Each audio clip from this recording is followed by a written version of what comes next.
Xin chào các bạn đã quay trở lại với review 5 phút.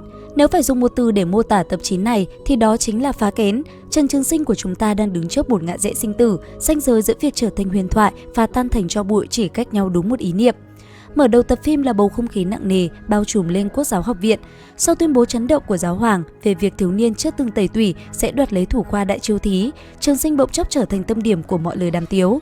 Tại Thiên Hải gia, phụ tử Thiên Hải Thừa Vũ và Thiên Hải Thắng Tuyết lạnh lùng gạt bỏ.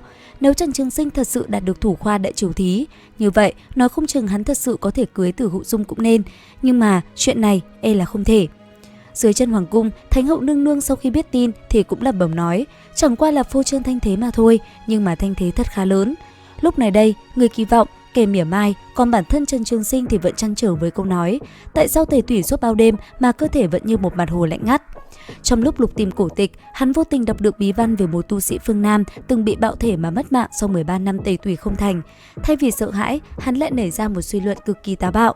Đó là tinh quang không hề mất đi, chúng chỉ đang ẩn sâu vào tận cùng cốt tủy, chờ đợi một mồi lửa để bùng phát. Và mồi lửa đó chính là tọa chiếu. Dù biết cho tẩy tủy đại thành mà đã đòi tọa chiếu là đi ngược lại mọi quy luật tu hành, nhưng với Trần Trường Sinh, đây là cơ hội duy nhất để hắn nghịch thiên cải mệnh trước khi đại hạn 5 năm ập đến. Thời gian rất nhanh trôi qua, đại triệu thí sắp cận kề. Trong lúc ngoại giới đang sôi sục, Trần Trường Sinh lại tìm cách thâm nhập hoàng cung. Tại đây, hắn gặp lại vị phụ nhân trung niên lần trước tại Bách Thảo Viên. Chính sự chân thành của hắn đã khiến người phụ nữ quyền lực nhất đại lục phải để tâm. Sau một hồi nói chuyện thì Trần Trường Sinh cũng thu thập được manh mối về lối vào gặp Hắc Long. Men theo manh mối này, hắn điều tra nguồn gốc nguồn cung cấp băng mùa hè tại kinh đô, vẽ bản đồ, tính toán địa mạch và cuối cùng tìm đến một chiếc giếng cạn tại Bắc Tân Kiều.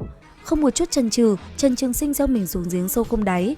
Xuyên qua bóng tối, hắn rơi xuống một không gian ngầm khổng lồ và đối mặt với Hắc Long. Vừa xuất hiện, hắn đã lớn tiếng gọi, "Long đại gia, ta tới thăm ngươi đây." Lời xưng hô này khiến Hắc Long tức giận, phóng thích long uy kinh hoàng. Sau màn chào hỏi đi vào lòng đất, Trần Trường Sinh bắt đầu quá trình học tập long ngữ vô cùng khó khăn và hao tổn tâm thần từ Hắc Long.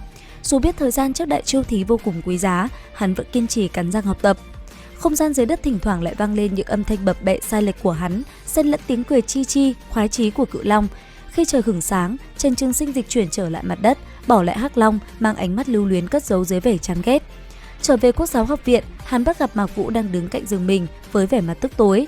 Nàng lật tung chăn đệm, chỉ vào những viên tinh thạch tu hành hắn giấu bên dưới rồi cáu bản nói, "Ngươi không muốn ta tới ngủ thì cứ nói thẳng ra, cần gì phải đặt nhiều tảng đá như vậy để làm ta khó chịu."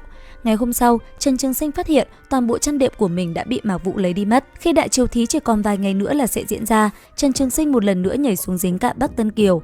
Hắn kiên quyết nhìn thẳng vào mắt Hắc Long rồi nói, "Ta đã quyết định rồi, nếu như ta đoản mệnh, thôi đi, cùng lắm thì ngỏm là xong, lưu lại di ngôn cũng không có ý nghĩa gì."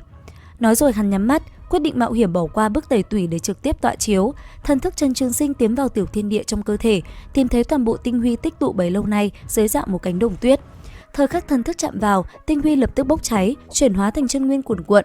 Thân thể chưa qua tẩy tủy của hắn không thể chịu đựng được sức mạnh kinh hoàng này, nhiệt độ cơ thể hắn tăng vọt, các mạch máu dưới da đồng loạt nổ tung. Tinh huyết hòa cùng sức nóng văng ra ngoài, đông cứng lại trên mặt đất băng giá, tạo thành những dạng san hô huyết sắc vô cùng thê thảm. Hắn ngã vật ra đất, da bông thịt chóc, xương trắng lộ ra, quằn quại trong huyết nhục. Hắc Long đứng nhìn cảnh tượng đó, phát hiện ra trái tim của Trần Trường Sinh vẫn đập. Thiếu niên này sở hữu vô cấu chi thể và hắn đang trực tiếp lướt qua hai cảnh giới để thông u. Đứng trước sinh mạng đang thoi thóp của thiếu niên, Hắc Long quyết định xuất thủ. Nó xé rách một mảnh long lân trong mắt, nhỏ xuống một đạo chân long huyết bao phủ lấy Trần Trường Sinh. Tiêu hao quá lớn khiến thân thể khổng lồ từ ngọn núi của Hắc Long không ngừng co rút, từ ngọn núi đen kịt hóa thành một đạo sơn xà, rồi tiếp tục teo nhỏ thành một gò đất nhỏ. Những lớp vải rồng phủ đầy xương giá và cho bụi hóa thành một bộ y phục màu đen cũ kỹ. Từ trong lớp áo ấy, một cánh tay trắng trẻo non nớt vươn ra, chống đỡ cơ thể đứng dậy. Đó là một tiểu cô nương vô cùng xinh đẹp nhưng tỏa ra hàn khí lạnh lẽo, đôi đồng tử dựng đứng bẩm sinh mang vẻ yêu mị. Giữa mi tâm hằn một đạo tơ hồng như vết thương không bao giờ khép miệng. Dưới cổ chân nàng là hai sợi xích sắt rỉ sét nối thẳng vào bức bích họa của hai vị thần tướng trên vách đá. Nàng nhìn kẻ đang nằm trước mắt trong vũng huyết sắc nhầy nhụa, thanh âm yếu ớt vang lên nói, "Nếu như ngươi phụ ta, ta cố nén ghê tởm cũng phải ăn thịt ngươi." Từng giọt chân long huyết đang điên cuồng tu bổ lại những đoạn kinh mạch vỡ nát và da thịt thối rữa của Trần Trường Sinh. Chỉ khi thấy hơi thở của thiếu niên dần ổn định và sống tiếp được, tiểu cô nương mới không trụ nổi nữa mà là đi. Giữa thạch động ngập tràn huyết san hô vỡ vụn và khói trắng mờ ảo tự tiên cảnh, cả hai chìm sâu vào giấc ngủ dưới lòng đất lạnh lẽo. Đến đây thì cũng hết tập 9 Trạch Thiên Ký. Xin chào và hẹn gặp lại các bạn ở những video tiếp theo.